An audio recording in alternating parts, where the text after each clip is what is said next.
Revelation chapter 8.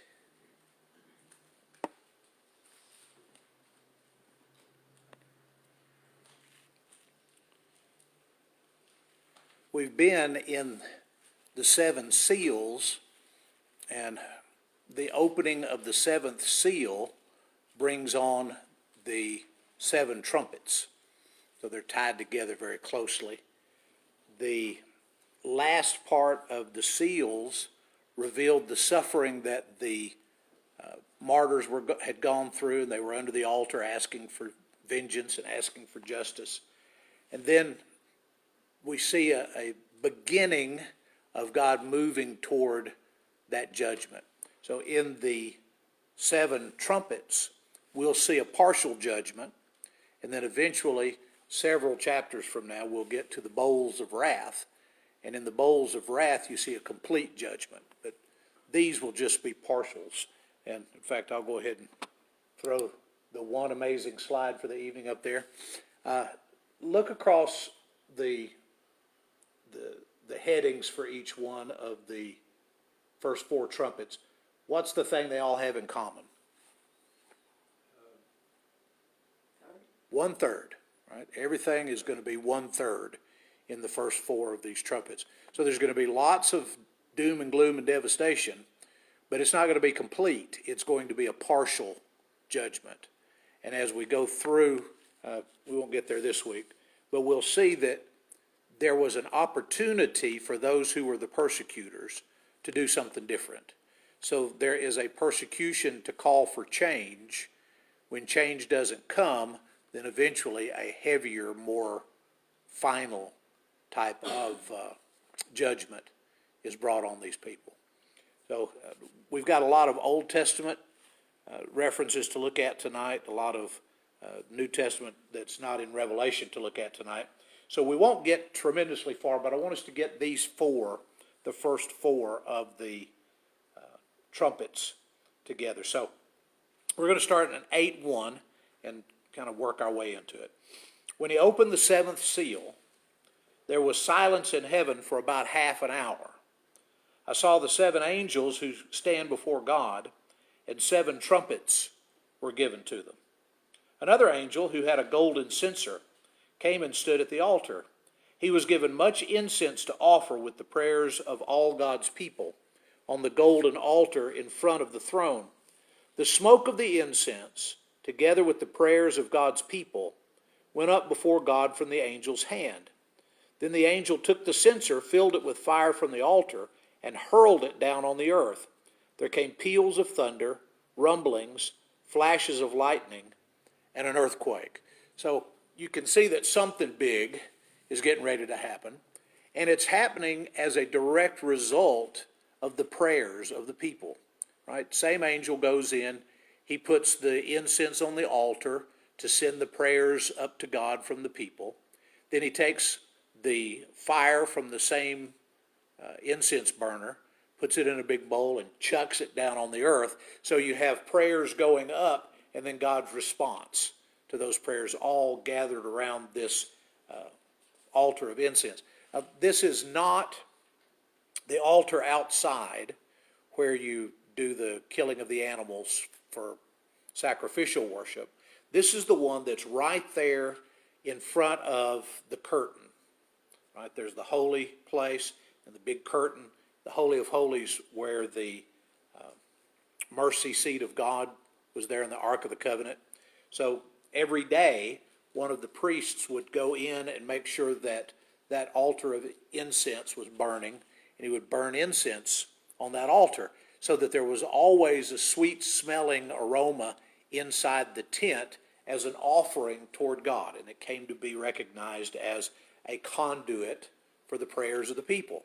So here we have an angel offering up the prayers of the people, and then he gathers up the coals from off of that altar of incense, throws them down on the earth, and there came peals of thunder, rumblings, flashes of lightning, and an earthquake. So that's our introduction to what's about to happen. So good things are not in store for the people of the earth because of the persecution that they've been bringing against God's elect. Verse 6, The 7 angels who had the 7 trumpets prepared to sound them. The first angel sounded his trumpet. There came hail and fire mixed with blood. It was hurled down on the earth. A third of the earth was burned up. A third of the trees were burned up, and all the green grass was burned up. The second angel sounded his trumpet, and something like a huge mountain, all ablaze, was thrown into the sea. A third of the sea turned into blood. A third of the living creatures in the sea died, and a third of the ships were destroyed. The third angel sounded his trumpet, and a great star blazing like a torch fell from the sky on a third of the rivers and on the springs of water. The name of the star is Wormwood. A third of the waters turned bitter, and many people died from the waters that had become bitter. The fourth angel sounded his trumpet, and a third of the sun was struck, a third of the moon, and a third of the stars, so that a third of them turned dark. A third of the day was without light, and also a third of the night. As I watched, I heard an eagle that was flying in midair call out in a loud voice, "Woe, woe, woe to the inhabitants of the earth, because of the trumpet blasts about to be sounded by the other 3 angels." So you get 4 that are bad enough, and then the eagle shows up and cries out, "Woe, woe, woe." You ain't seen nothing yet. There's more stuff coming, more judgment to be hurled down on the earth. So I want us to look at these 4 trumpets and talk just a little bit about them. And again, I think that it's always a mistake in the Revelation to try to find some particular date and time when any of these things might match up. Now, you can take them and you can apply them to different dates in Roman history, different dates in Jewish history, and you can kind of make some of them match. The problem is taking 4 of them in a row and saying, okay, well, this would have been this occasion and this would have been this occasion, etc. So it's better to understand them in the broad term that God was bringing judgment, but in a partial way. So we've got 1/3 of a judgment that's happening. Did any of the things that were mentioned sound like any other judgments in Scripture that you know of? Some of Moses' stuff. Yeah, some of Moses' stuff. It sounds a little bit like the plagues on Egypt, especially when the water turns to blood. Right? This isn't the only place in Revelation where we get that reference. It's another reference to a witness of God who is able of turning water to blood. So it makes us think of Moses, the great lawgiver. But these are worse. These have other components involved in them that were not involved in the plagues on Egypt, in particular, the plague here on the sea. Right? None of the plagues on Egypt affected the ocean outside of Egypt. They did affect the rivers, but not the ocean outside. So some of these plagues are even worse than what God did to the Pharaoh. So the first trumpet, it destroys all the vegetation. Well, not all. It destroys 1/3 of the trees and the vegetation and all of the grass.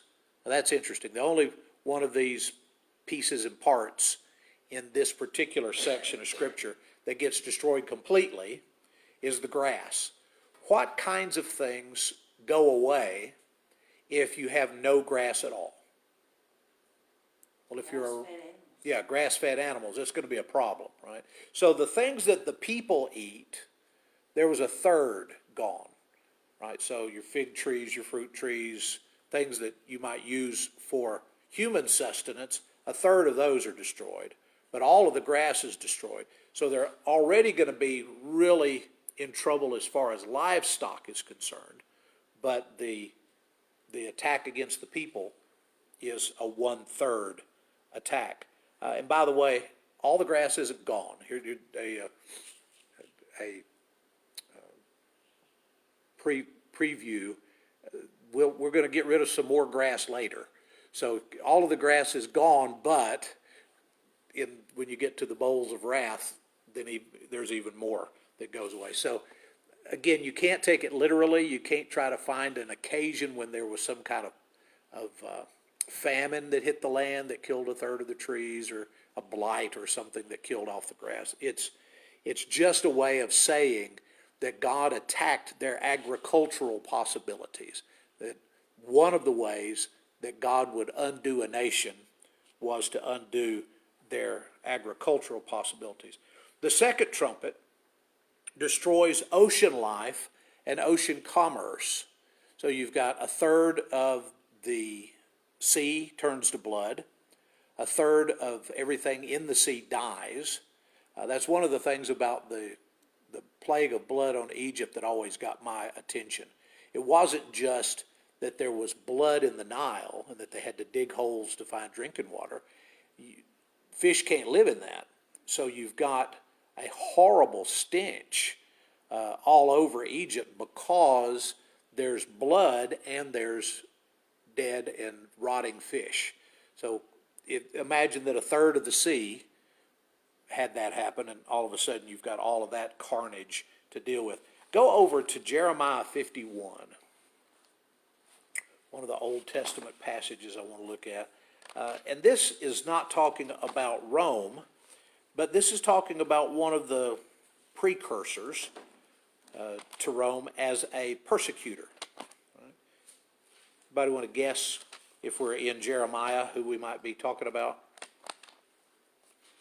This is Babylon. Right? Babylon was the kind of the original great persecutor of Israel. They took Judah into captivity in 586, 587 BC, kept them there for close to 70 years before they were able to come back and rebuild the temple and kind of start over. The prophecies against Babylon sound a great deal like the prophecies against Rome. So if you are a persecutor of the church, the prophecies that fit one of you might fit more than one of you. So we're in Jeremiah 51:24. Jeremiah 51:24. Before your eyes I will repay Babylon and all who live in Babylonia for all the wrong they have done in Zion, declares the Lord. I'm against you, you destroying mountain, you who destroy the whole earth, declares the Lord. I will stretch out my hand against you, roll you off the cliffs, and make you a burned out mountain. No rock will be taken from you for a cornerstone, nor any stone for a foundation, for you will be desolate forever, declares the Lord. Lift up a banner in the land, blow the trumpet among the nations, prepare the nations for battle against her. And then he goes on. So there's this giant mountain that's thrown into the sea, and the sea becomes 1/3 blood, and a third of the life in the sea dies, and a third of the ships are destroyed. So you've got agricultural commerce, and then followed right behind that, you've got the sea that's going to be a third less capable of giving you anything. So for a group of people that lived, say, Asia Minor, a great deal of their commerce came out of the sea. If all of a sudden the sea to the west and to the south of Asia Minor turned into blood, now what you going to do? There's not much that you can, not much way to make your living, not much way to do business with the people around you. So the second trumpet closes off sea travel and sea commerce. The third trumpet says that there is a great star that falls out of the sky. And you'll notice in Revelation there's always stars falling out of the sky. It's a constant. Now, what you and I know about the universe, how much could we take stars falling into our atmosphere? None, right? Stars are huge. Stars are like our sun is a star. So it wouldn't be the star falling on us. If it got close enough to us, it would suck us in and we would fall on it. But to the ancients, looking up at the heavens, and they could see meteors, and they could see an occasional meteorite that made it into the atmosphere. And so those kinds of things were visual, that they could understand that sometimes things that look like stars fall. Another interpretation has to do with the idea that stars they represent nations, or they represent powers, and so powers are falling. God's tearing powers out of the heavens.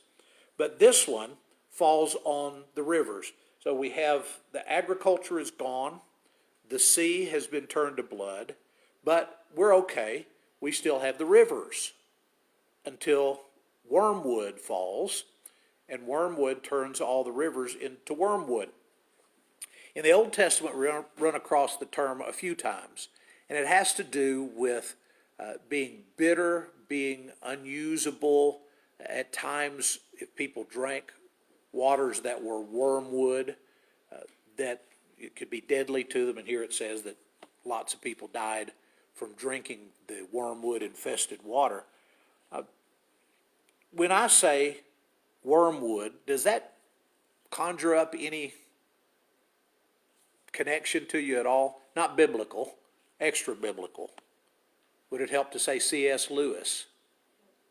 The screw tape letters. Anybody ever read the screw tape letters? Oh, you ought to read that. I would recommend it. It was written back in the 30s. It was actually dedicated to J.R.R. Tolkien. They were buddies.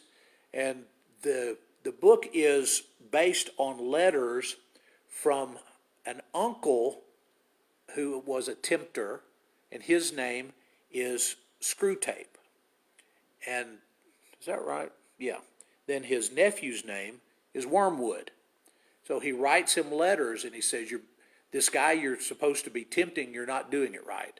And he would give him little lessons on how humans can be more easily tempted to leave behind their faith. So it's a really neat book to read, just to kind of see all the different ideas that C.S. Lewis came up with for ways that Satan might come after us if we're not careful. But anyway, that's the screw tape letters. I may or may not have a copy of it in my library currently. I bet you Beth has about 4 copies somewhere. So if you just decide you want to read it, you don't have to buy it. Just ask and we'll find you one. The vegetation is gone. The sea is gone. The rivers and the springs have now turned into wormwood. So they're in a lot of trouble. Right? It's about as bad as you can imagine it being. But again, what's the magic number in all of these judgments? It's 1/3. Right? So there's still 2/3. Right? So if things are bad, but you've still got 2/3, who's gonna be doing well in this economy? People that have a lot of money already are going to be able to kind of get through this. Right? The people who are poor, the people who don't have much way of making a living, they're going to be hurt the most. So the top echelon, in fact, the people that are probably more likely to be the persecutors, are not as affected by this round as are the people who have lesser income. But the point is to get people to take notice. The point is for them to say, God must be angry with us. We need to do something about this. But as long as they're able to do the end around, if they're still 2/3 of something, unfortunately, people will find the way around. And as long as they're able to cope, they don't have to change. So they just keep doing what they were doing before. Which brings us to the 4th trumpet. In the 4th trumpet, we see natural disaster, natural undoing on such a scale that people would have to recognize it as being a God thing. But you can't miss this. When you've got 1/3 of the sun and 1/3 of the moon and 1/3 of the stars are not shining anymore, surely you're going to take notice. Surely it's going to make an impression on you that you're in trouble. Right? Look over at Ezekiel 32. Ezekiel 32. It's right before Daniel if you're lost.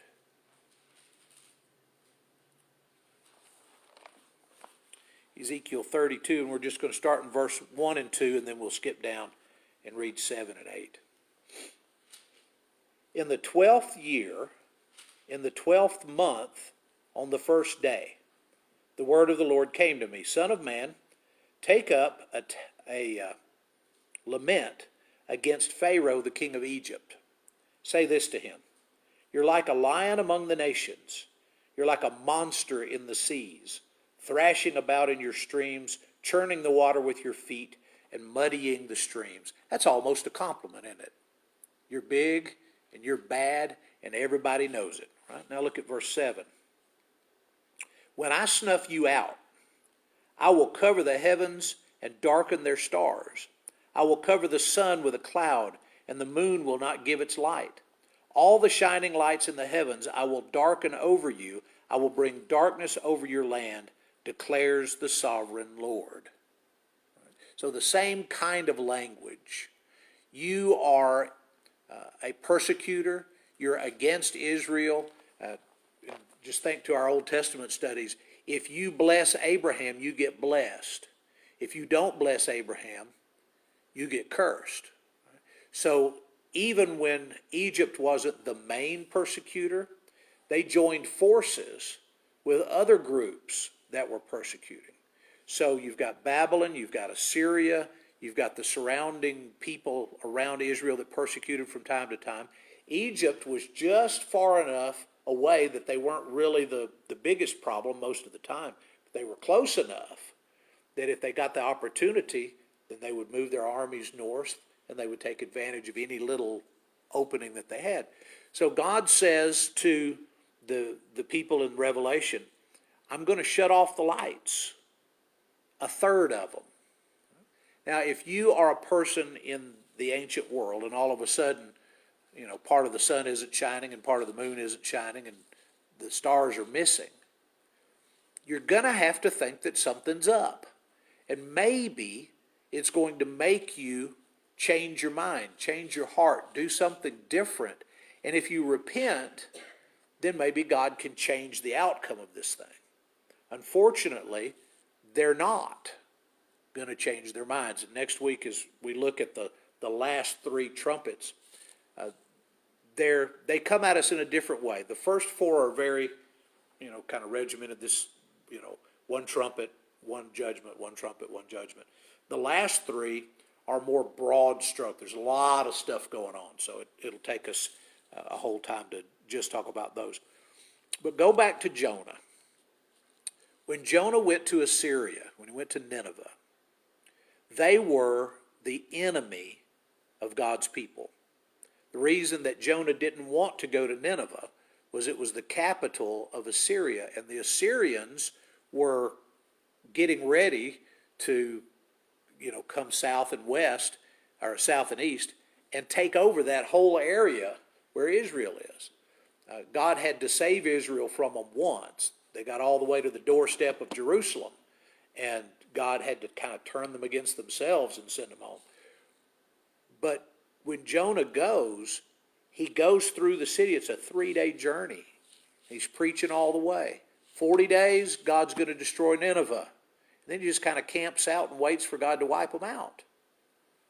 But Nineveh repents. And God decides not to wipe them out. The same thing could have happened with Rome. The same thing could have happened with Egypt. At any point in time, if a people is willing to turn themselves back over to God, then God can work with them. God can do something different than what he already has laid out on the table.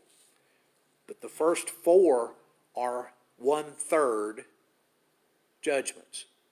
Are you paying attention? Do you see what's coming? You better make a change. You better do something different, or else I'm going to give you more than what you bargained for.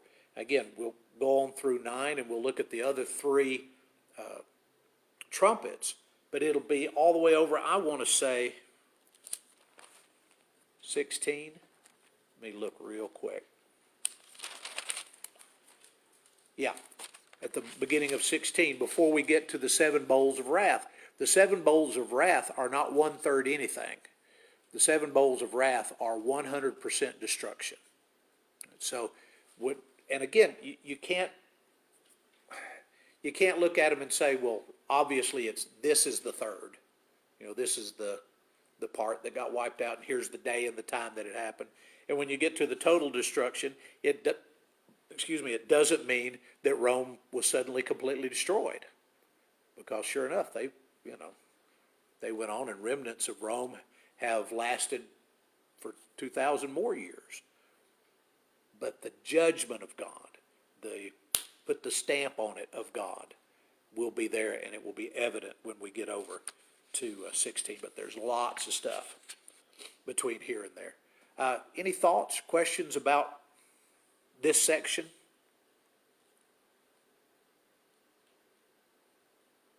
No?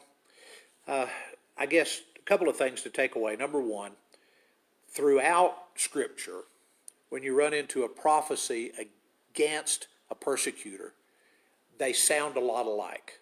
Right? When God brought judgment against Egypt, there wasn't an absolute end to Egypt. It was just a judgment.